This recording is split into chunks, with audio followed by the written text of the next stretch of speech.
Good evening, everybody, and welcome to a Facebook Live summer series event. Tonight, we're going to be talking all about fluency, and I'm excited to get started in just a minute. If you missed any of the Facebook Lives I've done the last few months, you can check them out on this agenda here.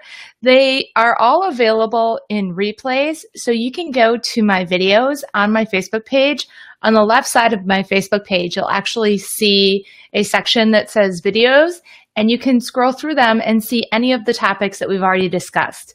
In the past, I've given away free resources for every one of these special Facebook Lives, and you're also going to get some free stuff tonight. So hopefully you're just joining and you're ready to go with talking about fluency. Feel free to say hello or tag any of your friends that you think might be interested in this topic tonight too. Let me pull up the pages that you're going to be getting tonight. So this is what we're going to be talking about. We're going to be talking real talk about fluency. I'm going to give you an angle on fluency that you may not have thought of before. So this might be a little bit different than what you're used to thinking when you think of fluency. Hi, Janice. Welcome to tonight's live. If you're just joining, say hello. I'd love to hear from you. But tonight, I'm going to share a different angle on fluency.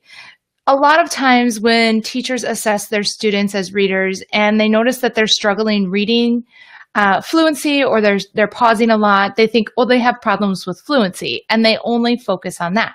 But let's take a step back and think about this for a minute.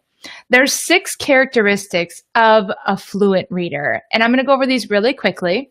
The first characteristic is pausing, and this is when students who are reading, they notice punctuation for meaning. We want them to have appropriate pauses when they're reading fluently, and they're going to notice punctuation for meaning.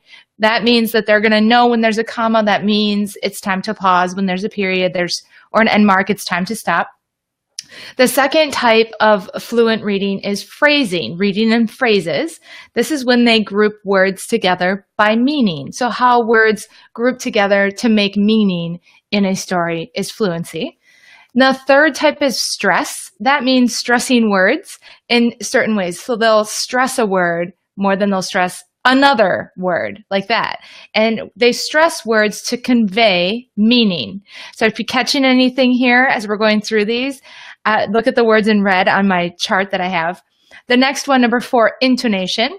That is the rise and fall and the loudness or softness of our voices as we're reading out loud.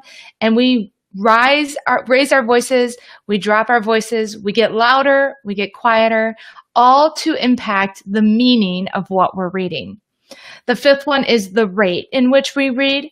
That is reading to help the listener understand the text. So we don't want to read too fast and we don't want to read too slow, but we want to read in a rate, in a way, in a speed that makes the story make the most sense. And the last one, integration, is putting everything together, putting all the pieces together to impact meaning.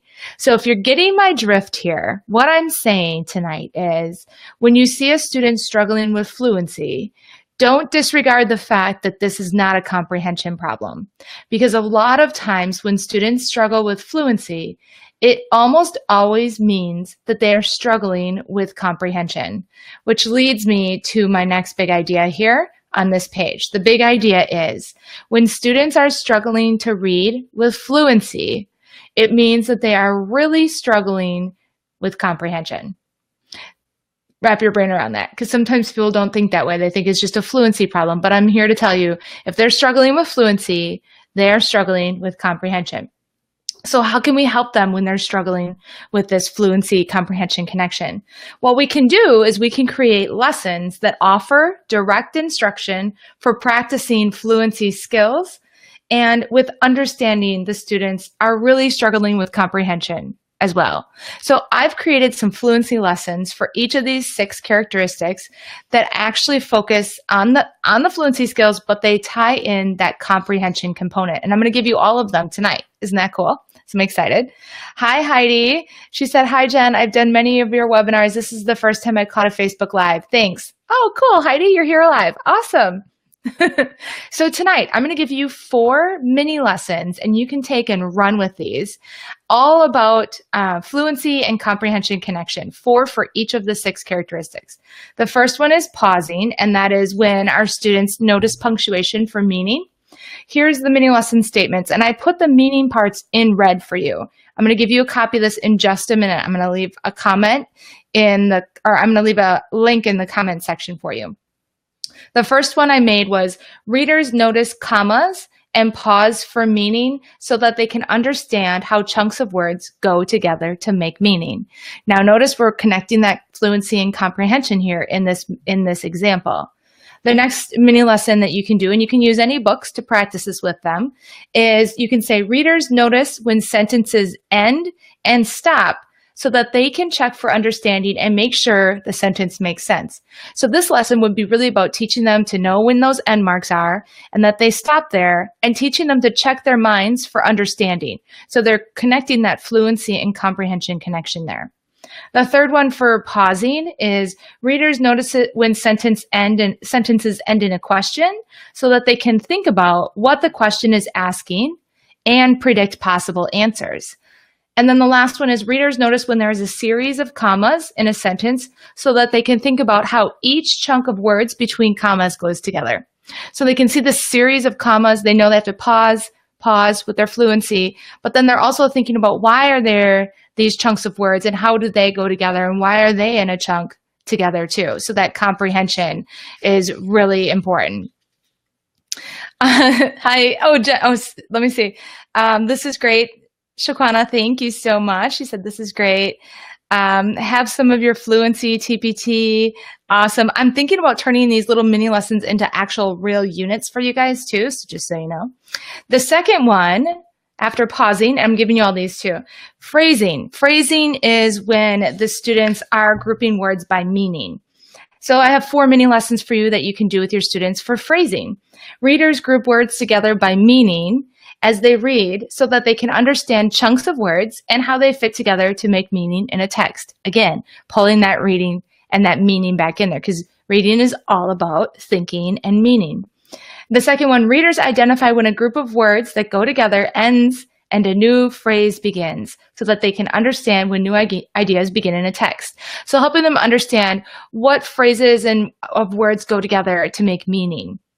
Readers pay attention to transition words in a text so that they can use those words to understand when new phrases and ideas begin. So that one would be about talking about transitions and what kind of transition words to look for as you're reading that will help you with fluency and with comprehension.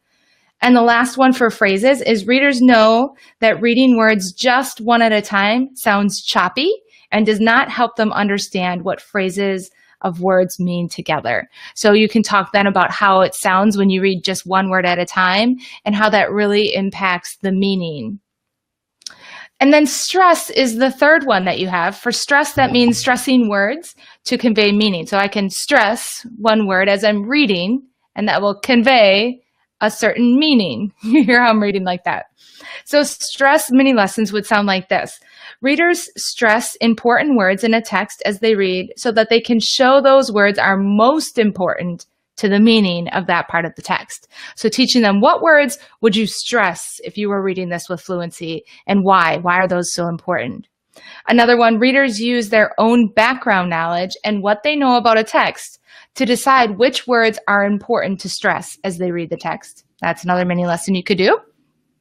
The third one for stress is readers identify common words that are stressed in a text so that they can think about how those words add meaning to the text. Notice how I'm always tying the meaning in with my fluency lessons here. Super powerful. And the last one, readers can identify the main idea of a text by thinking about which words they should stress as they read the text aloud. So that's your stress mini lessons. Your next type of fluency is intonation, and that's the rise and the fall and the loud and the quietness of your voice as you're reading. And the 4 lessons I have for you for that one are readers know when to raise their voices higher when reading aloud so that they can show those words and phrases are very important in the text. So you can do that lesson. And then another one is readers know when to lower their voices when reading aloud so that they can show how those words and phrases have unique meaning in the text. The third one is readers change their voices when reading dialogue in a story so that they can read like the character is thinking and feeling within the text. So you can teach them how to read dialogue in a different way than they would read the narrated parts. Readers drop their voices lower at the end of sentences so that they can show that the sentence is ending and a new idea is about to begin. So teaching students to read fluently, when they get to the end of the sentence, their voice kind of drops down. That's the end of the sentence. So your voice goes down, and that means that there's a new idea about to begin.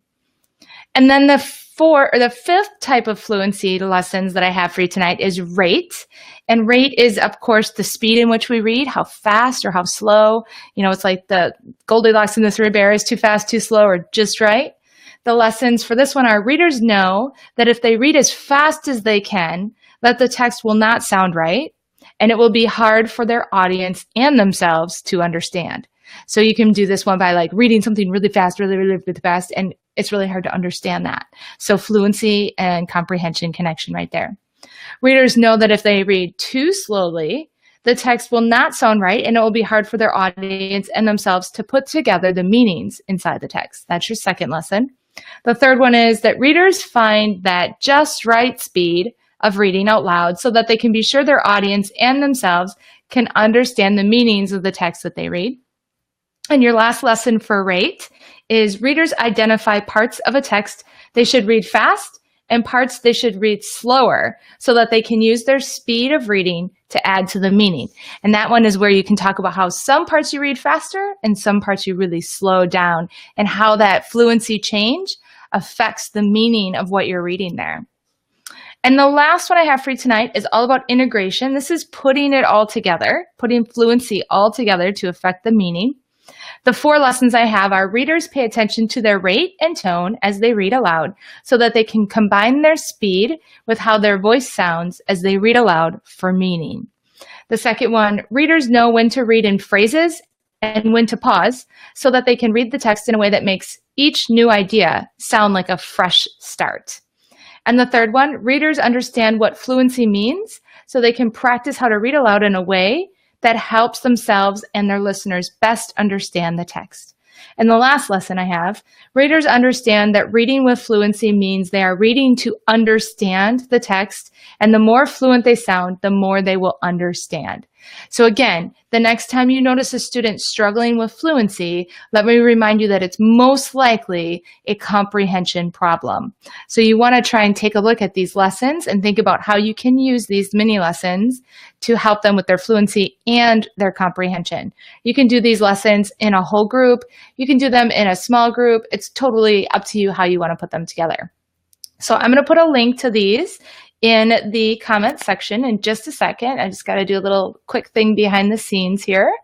And scrolling, here goes the comment. So you can download all of these lessons and use them whenever you would like. I think it posted. It should post. It's usually a little bit of a delay. But I wanted to let you know too, I have a spelling webinar coming up in a few minutes. If you wanted to learn how I teach spelling, that's happening at 7:30 p.m. tonight.